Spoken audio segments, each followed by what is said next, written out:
K미신의 이름으로 진행된 선교 사역을 보고하고 또 말씀을 전할 수 있게 되어서 기쁘게 생각합니다. 6분 52초짜리 선교 동영상이 있습니다. 먼저 보시고 궁금해 하실 테니까 확인하시고 그 다음에 말씀을 전하도록 하겠습니다.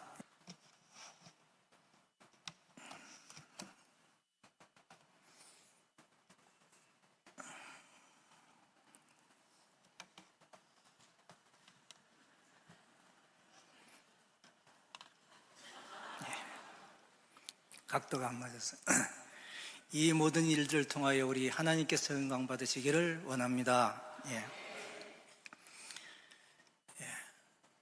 우리 농키우교회에 20년간 기도해 왔던 기도 제목이 지하수 개발이었습니다. 그것이 K미션을 통해서 성취되었습니다. 그리고 동영상 중에 잠깐 말씀드렸지만 그 성공 비율이 반에도 못 미칩니다. 여러 군데를 시추해서 실패하고 했는데 우리는 단 한 곳에 구멍을 뚫어서 한 번에 성공을 했습니다. 실제로 우연이나 실수가 없으시나 하나님께서 기적으로 은혜로 베푸신 일인 줄로 믿습니다. 그리고 또한 특별히 감사드리는 것은 선교라는 것은 사람을 남기는 사역이라고 저는 확신합니다. 그래서 사람을 키우는 일에 진력해왔고 진력하고 있으며 앞으로도 그렇게 할 것입니다. 우리 거적교회 오광열 담임 목사님이야 당의 온 성도님들이 하나님의 사람을 키워서 남기는 일에 공감해 주시고 사람을 양육하는 일에 후원해 주셔서 감사합니다. 사실 틸라는 이제는 말씀드릴 수 있습니다만은 좋은 일은 서로 함께 나누는 것이 좋으니까요. 틸라는 우리 오광열 담임 목사님이 개인적으로 후원하시는 학생입니다. 개인적으로 희생하셔서 후원하고 계십니다. 그리고 파니다는 전수일 장로님이 개인적으로 후원하고 계십니다. 모두 거제교회죠. 그리고 솜씨라는 자매 신학생 이번에 들어간 학생은 이번에 단기 선교팀으로 왔던 대학 청년부가 자원해서 1년간 선기기로 하고 지원하고 있습니다. 사람을 키우는 일에 동참해 주셔서 진심으로 감사합니다.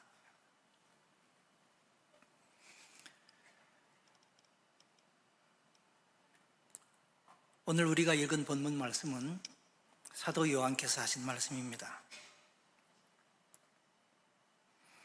사도 요한은 예수님의 제자들 가운데 베드로, 야고보, 요한과 함께 예수님의 가장 가까이에 인너서클에서 사랑을 받으면서 자랐던 자였습니다. 요한은 하나님이신 성자께서 이 땅에 오셨을 때에 그 동일한 역사 현장에 함께 있었습니다. 사도 요한은 나사렛 예수 우리 주님을 직접 보고 말씀을 듣고 만지면서 그 영광스러운 시간을 보냈던 사람이었습니다. 그리고 그 예수님을 우리에게 전해주려고 성령의 감동을 따라 우리 예수님의 삶과 그분의 인격과 그분의 사역의 내용들을 생생하게 기록으로 남겨주셨습니다. 우리가 읽은 그 본문은 사도 요한의 증언입니다. 저는 이 시간에 본문이 주는 교훈을 세 가지로 간단하게 살펴보려고 합니다. 첫째로, 우리의 신앙은 분명한 역사적 사실에 기초한다는 것을 우리 모두 확신합시다. 2절과 3절에서 요한은 반복하여 우리가 보고 들은 바를 너희에게 전하여 준다 기록하고 있습니다. 요한은 애매모호한 지어난 이야기를 전하지 않았습니다. 시간과 공간을 뚫고 창조 세계 안에 들어오신 빛 대신 성자 예수님, 그 예수 그리스도를 영광스럽게 배웠고 그리고 그대로 증언하고 있습니다. 변호사가 아니라 증언하고 있습니다. 사랑하는 성도 여러분, 우리의 믿음은 인간 철학에 세운 공교한 이야기에 기초하지 않습니다. 인간의 종교성에 기초하지도 않습니다. 허리라도 틀림없는 역사적 사실에 근거한 기록된 계시의 말씀에 기초합니다. 변함없는 생명의 말씀에 기초를 두고 있습니다. 우리가 이 기록된 말씀을 믿음으로 받아들일 때 걸어가신 성령께서 이 말씀을 우리의 심령에 열어주십니다. 이 기록이 문자가 아니라 생명의 말씀으로 우리 심령에 살아 역사하도록, 깨달아 알도록 역사해 주십니다. 기록된 말씀이지만은 말씀 자체이신 삼위 하나님께로 우리를 인도하고 그분을 알도록 지도해 주십니다. 그리고 살아계신 하나님을 인격적으로 만나고 사귀며 감격하고 기뻐하며 즐거워하게 하십니다. 예수를 너희가 보지 못하였으나 사랑하는도다. 이제도 보지 못하나 믿고 말할 수 없는 영광스러운 즐거움으로 기뻐하니. 베드로전서 1장 18절에서 말씀합니다. 여러분이 성경을 읽을 때 한 절 한 절을 이러한 자세와 믿음으로 읽으셨으면 좋겠습니다. 난 지금 역사적 사실을 접하고 있다. 하나님이 역사 속에서 이루어진 일들의 생생한 증언을 읽고 듣고 있다. 난 지금 이 기록된 하나님의 말씀을 통하여 변함없이 살아계신 삼위 하나님을 만나고 있다 라는 마음과 태도를 잊지 마십시오. 그때의 그 말씀을 기록하도록 감동을 주셨던 동일하신 성령께서 우리 심령에 동일하게 역사하실 줄로 믿습니다. 그래서 이 말씀 속에서 우리는 울고 웃고 감격해하고 기뻐하고 가슴을 치며 회개하기도 하고 즐거워하며 말씀 속에 잠기게 됩니다. 찬송가 가사에도 있지 않습니까? 예수 세상 계실 때 많은 고생하시고 십자가에 달려 돌아가신 일, 어머님이 읽으며 눈물 많이 흘린 것 지금까지 내가 기억합니다. 앞서간 신앙 선배들은 말씀을 죽은 문자로 읽지 않았습니다. 예수님의 십자가의 장면을 보면서 지금 현장 나에게 주시는 말씀, 나의 일로 여기고 읽었습니다. 너는 나를 본고로 믿느냐? 보지 못하고 믿는 자들은 복되도다. 요한복음 20장 19절에 예수님께서 도마에게 말씀하셨습니다. 역사 자체가 반복될 필요가 전혀 없습니다. 다만 기록된 역사적 사실을 지금 우리가 믿음으로 믿고 확신하는 것입니다. 사랑하는 성도 여러분, 우리 영혼의 만나인 하나님의 말씀으로 살아갑시다. 성경은 또 하나의 책이 아닙니다. 인류를 구하시고 생명을 얻게 하시려고 주신 말할 수 없이 귀중한 단 하나의 그 책입니다. 여러분 모두 말씀으로 살아가는 사람이 되시기를 축원합니다. 두 번째, 복음은 확신을 가지고 선포되어야 합니다. 요한 사도께서는 2절 3절에서 전하노니라는 말을 반복해서 말합니다. 영어로는 proclaim입니다. 선포하는 것입니다. 헬라어로는 아판겔로라는 말인데, 이 말은 본래 신으로부터 받은 소명과 관련되어서 왕으로부터 받은 어떤 전령을 받은 사람이, 그 명을 받은 사람이 말하는, 그때 사용되는 단어입니다. 선포하다. 요한 선생님께서는 인사조차도 없이 서신의 서두부터 바로 영광의 복음을 확신 있게 선포합니다. 영광의 주님, 생명이신 주님을 선포하고 있습니다. 사도 요한은 복음을 그 어떤 타협도 없이 선포하고 있습니다. 단지 그가 보고 들은 것을 선언하고 선포하고 증언할 뿐입니다. 진리는 진리로서 선포되어야 하며 비진리가 대화를 많이 한다고 진리되는 것이 아닙니다. 저는 복음을 전하는 자는 누구든지 왕의 명을 전달하는 전령이라고 생각합니다. 전령의 권위는, 그리고 능력은 그 자신에게 있지 않습니다. 그 메시지를 전해준 왕, 그 왕의 명을 담은 내용 자체에 있습니다. 사도 요한은 사도로서 예수 그리스도를 직접 보고 듣고 만진 사람으로서, 말씀을 들었고 만진 자로서 복음을 전하고 선포하고 있습니다. 그래서 이 말씀의 메시지는 전하는 자에 있지 않으며, 전하는 자에게 권위와 능력이 있지 않으며, 이 말씀을 하신 분의 권위로 증거되어야 합니다. 사도의 전하는 말씀을 거절하는 자는 곧 하나님의 호의와 선물을 거절하는 것과 같습니다. 우리가 성경을 읽을 때 왕이신 하나님의 전령이 전하여 준 메시지를 읽고 있다고 생각하시고 생명의 말씀을 생명의 말씀으로 읽는 저와 여러분 되시기를 바랍니다. 때로 선교사는 아무리 복음을 간절하게 전해도 전혀 반응이 없는, 이쪽으로 듣고 이쪽으로 흘려버리는 전혀 반응이 없는 그런 선교지 영혼들을 보며 때로는 실망하기도 합니다. 여러분들 열심히 복음을 전하다 보면 전혀 씨알이 안 먹히는 사람들이 있지 않습니까? 태국 선교 초창기의 어느 애국 선교사님은 자국에 보낸 선교 편지에서 다음과 같이 썼다고 합니다. 태국인 선교는 비가 쏟아지는 날에 젖은 장작에 불을 붙이는 것과 같습니다. 진흙 장벽에 진흙 덩어리를 던지는 것과 같습니다. 그러나 여러분, 저와 여러분의 사명은 복음을 증거하고 선포하는 것입니다. 그리고 그 말씀에서 위로를 받기를 바랍니다. 모든 사람이 죄인입니다. 죄인은 지은 죄값으로 지옥 갑니다. 지옥 가면 안 됩니다. 회개하고 예수 믿고 지은 죄 사함받아 같이 천국 갑시다 라고 전하면 됩니다. 우리는 물을 뿌리고 씨를 뿌리고 물을 주고 성령께서 택하신 백성들의 심령에 역사하셔서 생명의 역사를 일으켜줄 것이고, 그리고 우리의 사명은 거기까지입니다.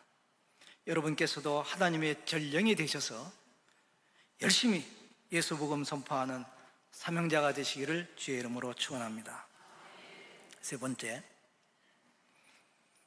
사도 요한은 복음의 목적을 정확하게 기록하고 있습니다. 3절에서 우리가 보고 들은 바를 너희에게도 전함은 너희로 우리와 사귐이 있게 하려니니 우리의 사귐은 아버지와 그 아들 예수 그리스도와 함께 함이라. 사귐, 내가 전하는 이 복음의 목적은 너희가 예수님을 알고 그와 함께 사귀게 하려 함이라. 하나님과 교제를 이루도록 함이라. 하나님과 화목하고 그분과 생명의 친밀한 교제를 누리도록 하는 데 있다고 말합니다. 사랑하는 성도 여러분, 성도들마다 하나님과의 사귐의 깊이는 다를지 몰라도 참된 성도는 하나님과 사귀는 사람입니다. 하나님과 사귐이 없는 사람은 성도가 아닙니다.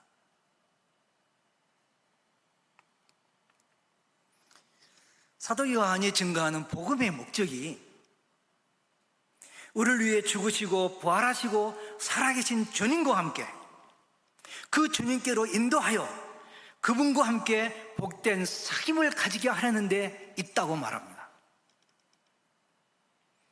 다른 종교들은요, 그냥 가르침과 종교의식만 있으면 됩니다. 그냥 가르침만 있으면 되고 종교의식만 있으면 됩니다. 그러나 우리 기독교는 아닙니다. 우리를 위해 십자가에서 하나님의 진노를 대신 받으시고 죽으시고 부활하신 그 주님, 그분을 빼놓고는 아무것도 생각할 수 없습니다. 왜냐하면 복음이란 우리를 살아계신 그리스도께로 인도하며 그분과의 친밀한 교제로 들어가게 하는 것이 목적이기 때문입니다. 나사렛 예수 그분, 시간과 공간을 가리고 이 땅 위에 오셨던 그분, 하나님의 어린 양이 되셨던 그분, 나를 위해 하나님의 진도를 대신 십자가에서 받아 죽으시고 부활하시고 승천하시고 다시 오실 그분을 모시고 사랑하고 소망하고 온 마음 다해 즐거워하고 교제하는 것이 신앙의 핵심입니다. 그것이 없이는 참된 신앙이라 할 수 없습니다. 예수님은 승천하시고 약속대로 보혜사의 성령을 우리에게 보내주셔서 우리의 심령에 거하게 하셨습니다.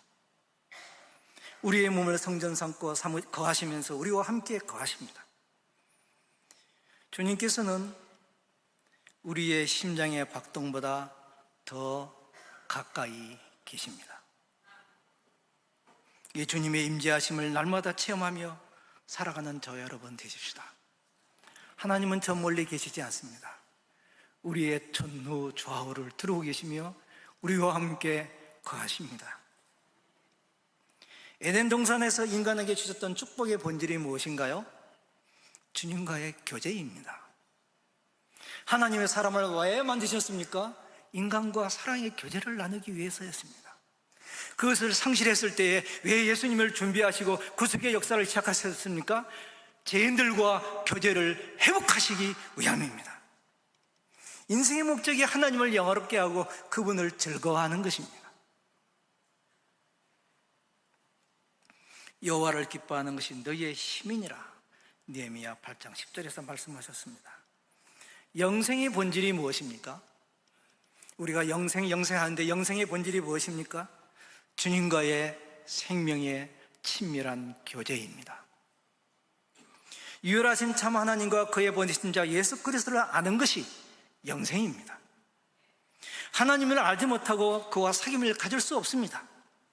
하나님을 사랑하고 그의 뜻이 나의 뜻이 되고 그의 소망이 나의 소망이 될 때 참된 교제가 이루어집니다. 교제, 함께 한다는 것은 함께 하는 것입니다. 무엇이 같아야 됩니다. 생각이 같고 뜻이 같아야 됩니다. 그렇지 않고서는 교제가 이루어지지 않습니다. 하나님의 꿈이 나의 비전이 되고 성령님의 권능이 나의 능력이 될 때 사귐이 이루어집니다.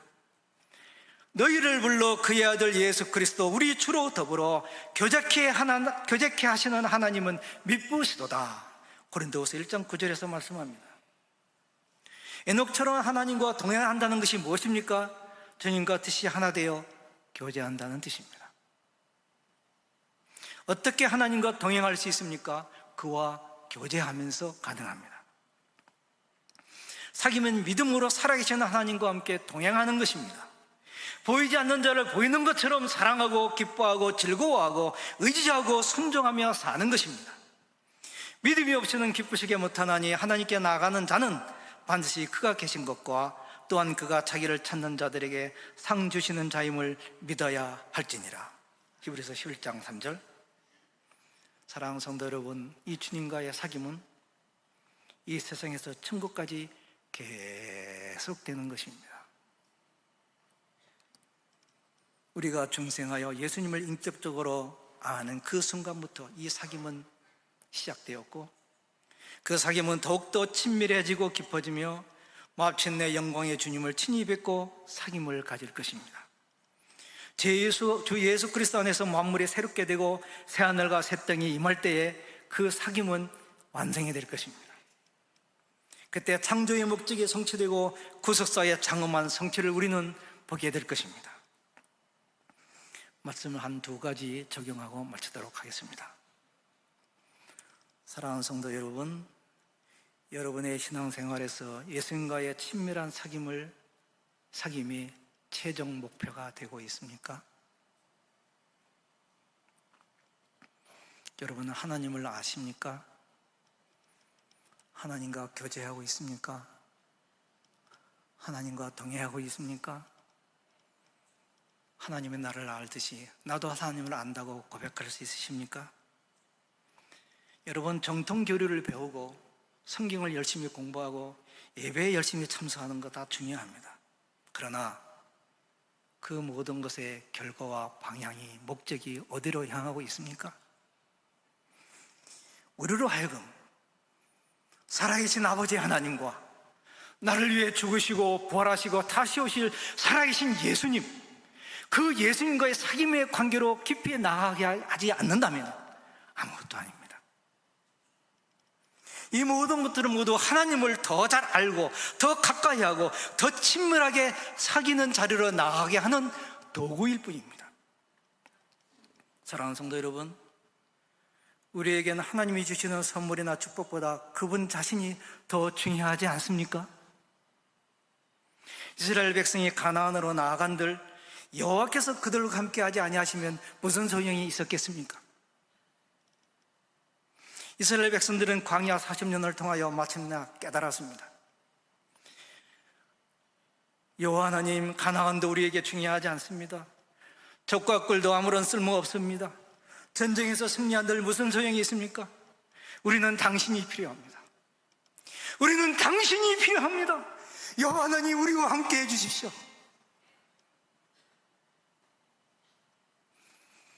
한 번밖에 없는 우리의 나그네 삶 가운데 예수님을 얼마나 귀중하게 여기고 살아가십니까? 주님은 하찮은 분이 아닙니다. 이 세상을 창조하신 창조주시요, 구원자이시요, 심판주이십니다. 주님은 온 우주의 주인이시요, 나의 인생의 주인이시요, 나의 생명 되시는 분입니다. 제가 심장이 조금 안 좋아서 경험하는 것인데, 한 심장 5분만 딱 멈추면요, 딱 끝납니다. 우리의 생명이 주님께 달려있습니다. 주님이 나의 생명을 주장하십니다. 온 우주의 모든 것들을 만물로 붙들고 계십니다. 주님께서 만물을 붙들고 통치하고 계시는데 그 능력의 손을 잠깐만 놓아버리면 우주 만물은 삽시간에 다 사라져버립니다. 존재도 없이 사라져버립니다. 영광의 주님이 다스리고 통치하고 계십니다. 그 주님의 얼굴을 항상 살피며 살아가도록 합시다. 주님과의 친밀한 사귐이 나의 생명보다 귀합니다. 주님은 우리의 전부이십니다. 살아계신 주님과의 사귐이 없다면 우리는 살았으나 죽은 자입니다. 인생에서 무엇이 가장 중요한지 깨닫고 살아가도록 합시다. 진정한 인생의 성공자는 주님과의 관계에서 성공한 사람임을 우리는 믿습니다. 세상적으로 아무리 성공해도 주님과의 관계에서 실패한 사람은 실패자입니다. 세상의 성공을 위해 주님과의 관계를 소홀히 여기거나 포기하는 어리석은 자가 되지 맙시다. 영원한 세상에 들어가는 인생의 마지막 날, 우리에게 남은 최종적인 소망은 영광의 주님과의 관계입니다. 주님이 우리를 모른다고 하면 만사 끝장입니다. 주님이 나를 아신다고 해야 합니다. 제가 아무리 목사이고 선교사이고 많은 선교업적을 남겼어도 주님과의 나와의 관계가 가장 중요합니다. 저를 주님 앞에 서게 하는 것은 오직 주님이 나를 아신다고 인정하시는 거기에 있습니다. 불쌍한 죄인을 위해 흘리신 예수님의 보혈의 능력만이 거룩하신 주님 앞에 나를 두려움 없이 서게 할 수 있습니다. 아무것도, 모든 것은 전부 다 모래사장입니다. 사랑하는 성도 여러분, 하나님을 아십니까? 살아계신 하나님과 교제하고 있습니까? 하나님과 동행하고 있습니까? 살아계신 그분의 임재 가운데 살고 있습니까? 이 은혜가 저희들의 심령 가운데 늘 충만하시기를 삼위 하나님의 이름으로 축원드립니다.